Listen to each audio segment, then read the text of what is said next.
पाकिस्तान में आटा 250 रुपए किलो हो गया, हमको दुख होता है भाई। अपने देश के लोग 250 रुपए किलो आटा हो गया, हम बेच सकते हैं। भारत 25-50 लाख टन गेहूं उनको दे सकता है, लेकिन वो मांगते ही नहीं, आने भी नहीं देते।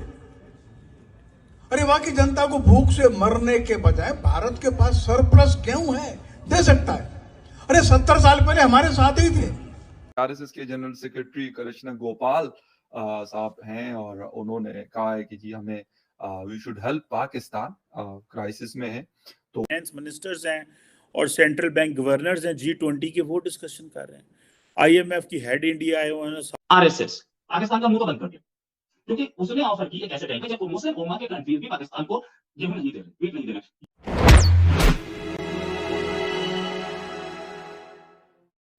नमस्कार दोस्तों, आप सभी को हमारा चैनल पाकिस्तानी मीडिया लेटेस्ट में स्वागत है। कृपया चैनल को सब्सक्राइब करें और वीडियोस को लाइक एंड शेयर करें। धन्यवाद। आरएसएस के जनरल सेक्रेटरी कृष्ण गोपाल साहब हैं और उन्होंने कहा है कि जी हमें we should help Pakistan, crisis में है। तो पता नहीं वो कैसी हेल्प, कुछ सुना है कि कोई वो गेव वगैरह देना चाहते हैं, यानी वीट देना चाहते हैं, गंदम। तो थोड़ा सा इस पे आपका टेक और उसके बाद वाइंड अप करेंगे। जी बिल्कुल। ये न्यूज़ आज बहुत चल रही है और जैसे हमारे यहाँ कहा जाता है कि जी ठीक है, कोई स्टेप किसी ने अगर लेना है वो तो बाद में लेना है, लेकिन उन्होंने इतना सोचा, वही एक बहुत बड़ी बात है कि पाकिस्तान के साथ कितनी ज्यादा मतलब एक तरह की टेंशन रही है हिंदुस्तान की, कई तरह के एलिगेशन हिंदुस्तान की तरफ से आई, कई तरह के नाराजगियां पाकिस्तान ने दिखाई, लेकिन उसके बाद भी अगर वो भी आरएसएस, मतलब आरएसएस तो हमारे यहाँ एक बहुत ऐसा समझा जाता है कि हर कोई अगर बुरा है तो आरएसएस में जरूर होगा, आरएसएस। बिल्कुल, तो वो हमने अपने तौर पे एक बना रखा है अपने दिमाग में। तो उनकी तरफ से ये बात की गई और बहुत मुझे खुशी हुई, बहुत अच्छा लगा, बहुत इंसानियत नजर आई, क्योंकि जाहिर है जो आम लोग यहाँ पर रहते हैं, जिनके पास बेचारों के पास आटा नहीं है, रोटी नहीं खा पा रहे, परेशान है, तो उनके लिए तो मेरे ख्याल है ये एक बहुत अच्छी खबर है। अब देखते हैं कि पाकिस्तानी गवर्नमेंट इसके ऊपर क्या रिएक्ट करती है। वैसे हम तो इतने ढीठ लोग हैं ना फखर, कि हम सारी दुनिया से भीख मांगेंगे लेकिन भारत की तरफ नहीं जाएंगे।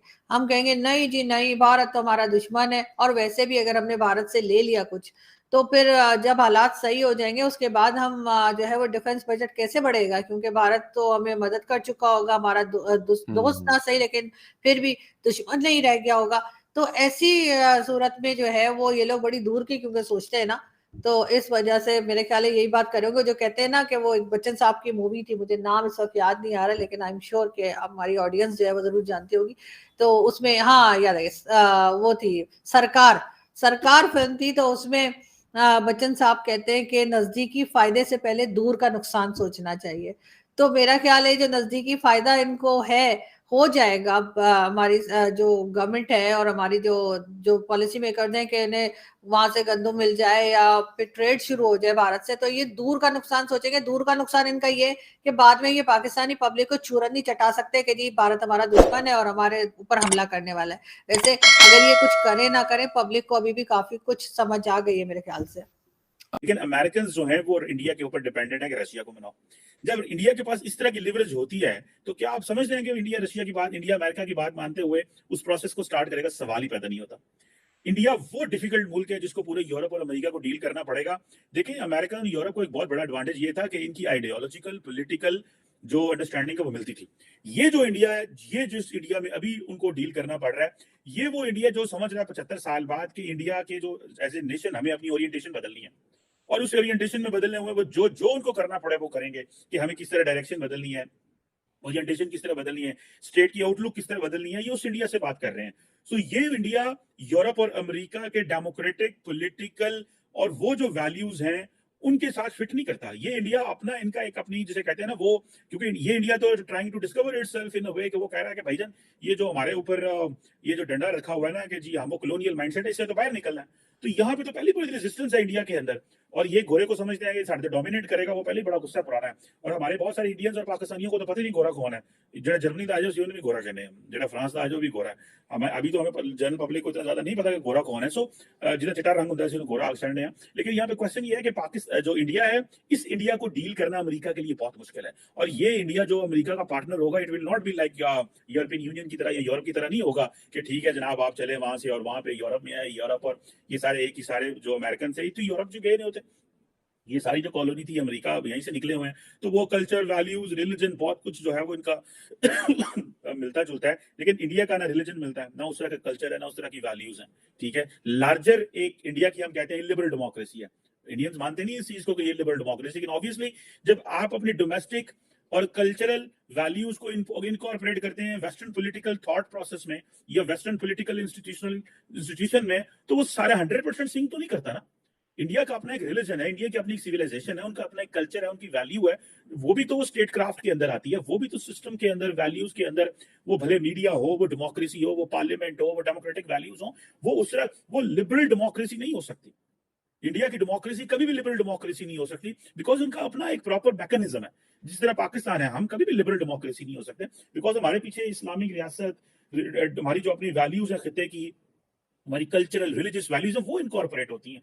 ये यूरोप वाले और अमेरिका वाले उन चीजों में कर सकते हैं। सो अमेरिकन को डील करना, और क्या अमेरिकन जो है वो रशिया, जिसको आज वो कह रहे हैं कि थोड़ा ना गल करो कि बम ना चला दे, अमेरिकन इंडिया नहीं पसंद करेंगे कि रशिया भी हमें कहे कि हमारी अमेरिका से बात कराओ। पाकिस्तान ने एक दफा चाइना की और अमेरिका की 1974 में निक्सन के जमाने में गल करा दी, असं जान नहीं छड़ दी। हम असा मार मार ढोल असी उस गल ढोल मारते रहने। तो एक वक्त था कि हम जनाब अमेरिका और चीन के तलका ठीक हमने कराए थे, और पहली दफा एक ब्रेक थ्रू किया, उसके बाद वो खुद ही बड़े सियाने हैं। अभी तो हमें शौक है कि हम तलका ठीक रहे, हम सऊदी अरब और ईरान के ताल्लुकात ठीक करते, जेड़ा साडा वज़ीर आज़म होंदा, हम सऊदी अरब के ताल्लुकात ईरान से ठीक करते। वो कहते ठीक है मिस्टर प्राइम मिनिस्टर जाए, और मिस्टर प्राइम मिनिस्टर भजा भजा ईरान जाता है, ईरान निकलता है, फिर भजा भजा सऊदी अरब जाता है, बस उस तो बाद कहता बस ठीक है गल्ला बातें करी, नाल ही कहता सर वो $1 करोड़ दे दो जरा थोड़ा जा, ठीक है जी। साथ ही ईरानियों के पास जाते हैं, ईरानी कहते हैं यार आपने तुम्हारे साथ मुआहदा पहले अपना नहीं किया, वो पूरा किया हुआ, आपने कहा था हम आपसे तेल लेंगे, ਤੁਸੀਂ ਸਾਨੂੰ ਕਿਹੜੇ ਪਾਸੇ ਟੋਰ ਦਿਓ, ਤੁਸੀਂ ਲੱਗਾ ਇਥੋਂ हमारे किताबी में कहते हैं नीवे नीवे होकर निकलो। सो मेरा ख्याल है ये वो फैक्टर्स हैं जो these are real challenges. So India कभी भी अमेरिकन के कहने के ऊपर ये जो वो ग्रेजुअल प्रोसेस एंटनी ब्लिंकन कह रहे हैं ना, मुझे नहीं वो लगता वो प्रोसेस शुरू हुआ है। ये इंडिया बेसिकली दिखावे के लिए कर रहा है, slowly they want to get the technology, they want to get everything, ठीक है। लेकिन वो अपने रशिया के साथ वो लगे रहेंगे। हाँ, वो अपनी ये इसका मतलब ये नहीं है कि इंडिया रशिया से पीछे हट रहा है। इंडिया को वो अपॉर्चुनिटी मिल रही है जो इसको कभी मिली नहीं थी, जो कि यूरोप में अपॉर्चुनिटी मिल रही है कि वेपन्स सिक्योर करने की। दो वजह, एक तो ओपन अप हो रही है मार्केट, दूसरा इंडिया के पास वाफर पैसा आया। पहले उस तरह खुला पैसा भी नहीं था, पहले ओपननेस भी देखें आप 2005-3 में 2 में चले जाओ, इंडिया और पाकिस्तान ने न्यूक्लियर धमाके किए थे, पाबंदियां लग गई थी। ये तो 2005-6 में आके बुश एडमिनिस्ट्रेशन ने फैसला किया, उन्होंने कहा इंडिया के साथ Indo US civil nuclear deal इन्होंने की थी। पाकिस्तान पिटता सी तो क्यों साडना क्यों नहीं कर रहे, साढ़े दादी हुई है वो, उन्होंने अगले दिन ये सब तो खान साहब कदीर खान पड़े तो जैसी मौत कर। सो ये था। सो अभी इंडिया को वो अपॉर्चुनिटी मिल रही है कि यूरोप खुल रहा है उनके लिए, सब दरवाजे खोल रहे हैं, उनके पास पैसे भी हैं और हालात भी बदल गए हैं। इंडिया को